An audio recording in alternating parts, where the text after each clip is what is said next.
बारिश तेजी से बरस रही थी। बूंदें जंग लगी टिन की छत पर लगातार थपथपा रही थीं। एक पुरानी हल्की रोशनी वाली बॉक्सिंग जिम के अंदर एक अकेली छवि भारी पंचिंग बैग के सामने खड़ी थी। उसके हाथों पर घिस चुके बैंडेज लिपटे हुए थे।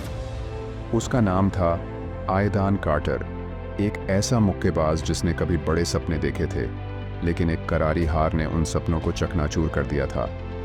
3 साल पहले वह आत्मविश्वास से भरा हुआ रिंग में उतरा था, वर्षों की मेहनत, बलिदान और एक अटूट विश्वास के साथ। उसे यकीन था कि वह अजेय है, लेकिन उस रात स्टेडियम की चकाचौंध रोशनी के नीचे जब मुकाबला खत्म हुआ तो वह जमीन पर गिरा हुआ था, हारा हुआ, टूटा हुआ। उस हार के बाद सब बदल गया।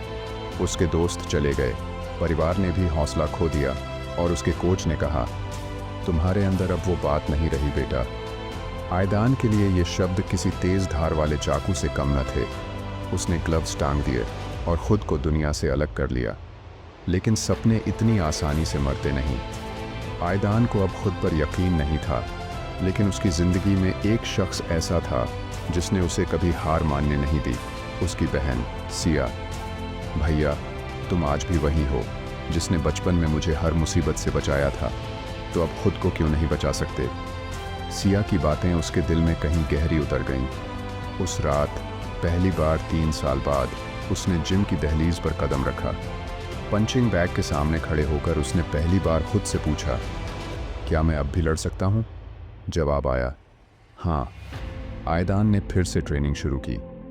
पहले दिन उसकी सांसें उखड़ गईं, दूसरे दिन शरीर जवाब देने लगा, लेकिन उसने हार नहीं मानी।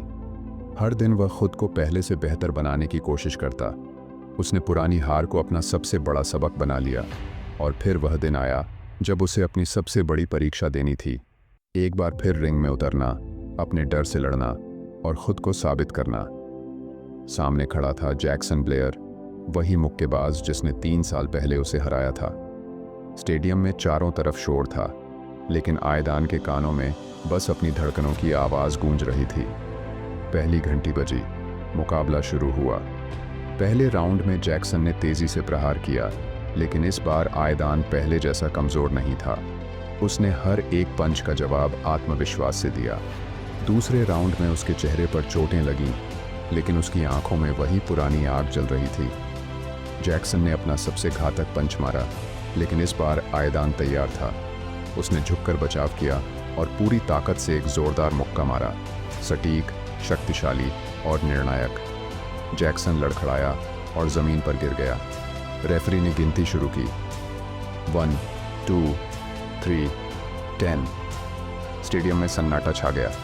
फिर एक पल बाद, विजेता आयदान कार्टर। भीड़ तालियों की गूंज से भर उठी। आंसू उसकी आंखों में थे, लेकिन ये आंसू खुशी के थे।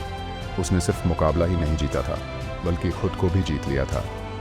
उस रात जब वह अपने पुराने घिसे हुए ग्लव्स को देख रहा था, सिया उसके पास आई और मुस्कुराते हुए बोली, मैंने कहा था ना, तुम आज भी वही हो।